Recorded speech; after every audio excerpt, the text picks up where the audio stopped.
je menais un combat pour l'interdiction du glyphosate en Europe.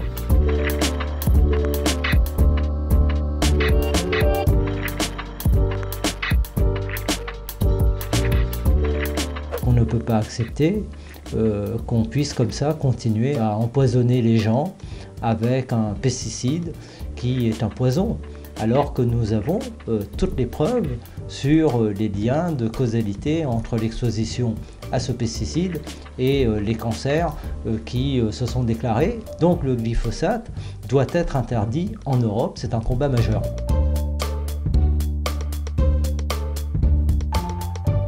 Les deux.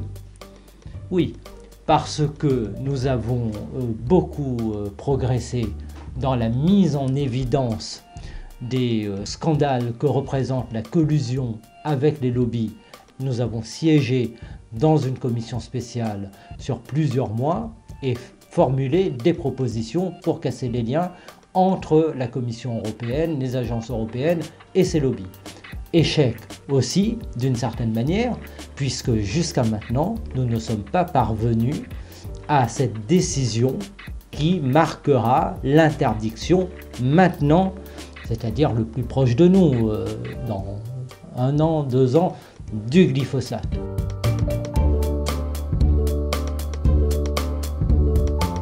On a besoin, plus que jamais en Europe, de députés européens qui mènent des combats contre les lobbies, contre cette Europe du fric, et qui sont des lanceurs d'alerte.